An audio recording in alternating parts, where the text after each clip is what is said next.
Tere, hea tallinlane ja eelkõige hea põhjatallinlane. Kutsun teilt omalt poolt ka veel osalema küsitluses. Terve selle nädala jooksul küsitakse kõigilt Tallinna elanikelt, kas nad pooldavad tasuta ühistransporti alates 2013. aastast. Põhja-Tallinnas on oma sõna juba sekka öelnud üle 3000 inimese. Meil on praegu avatud 3 küsitluspunkti Niine 2 ehk Põhja-Tallinna linnaosavalitsuses, Salme kultuurikeskuses ja kaubanduskeskuses Telliskivi 61. Nii et kes ei ole veel jõudnud hääletamas käia, kindlasti tehke seda. 24. 25. on transport Tallinnas tasuta, nii et kui on vaja selleks, et oma meelt avaldada ja tasuta transpordile siis jah või siis ei öelda, siis seda saab teha nädalavahetusel täiesti tasuta, saate ära proovida, kuidas see tasuta ühistransport siis välja nägema hakkaks. Põhja-Tallinnas on reedest pühapäevani avatud veel 2 mobiilset küsitluspunkti. Üks siis Balti jaama turu juures ja teine Madala 3 ehk sotsiaalkeskuse juures. Ja need on sellised ilusad, kenad autobussid, et kindlasti kasutage ka neid võimalusi. Tasuta ühistranspordi poolt ja vastu on tegelikult väga palju räägitud, aga ma tuletaks teile veel kord meelde, et milleks see hea on.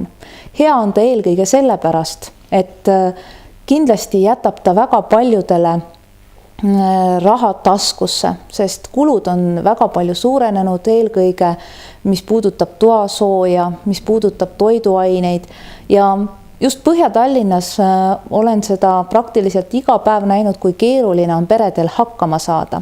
See on kindlasti hea võimalus säästa ja perega rohkem ringi liikuda. Lisaks sellele kindlasti hakkavad kaduma ummikud, sest paralleelselt tegeletakse ka parkimiskohtade loomisega. Ja loodus võidab. Puhtam loodus on meile kõigile ju väga oluline, et kui autosid jääb vähemaks ja inimesed kasutavad ühistransporti, siis mis saab veel parem olla ühes linnas ja ühe linna õhu puhtamaks saamisel. Nii et kasutage kindlasti seda võimalust. Palju on olnud juba ka selliseid märkuseid, et miks üleüldse on seda küsitlust vaja, sest tulemus olevat juba teada. Neile, kes nii väidavad, tahaksin öelda seda, et tulemus on teada ikka alles siis, kui inimesed oma jah või ei sõna on öelnud ja kõik need vastused kokku loetud. Nii kaua me saame ainult oletada, mis see tulemus võiks olla. Ja isegi kui me üsna täpselt võime ennustada, milline on küsitluse tulemus, ei tähenda see seda, et me peaksime demokraatia alustala ehk rahva käest küsimise kõrvale heitma.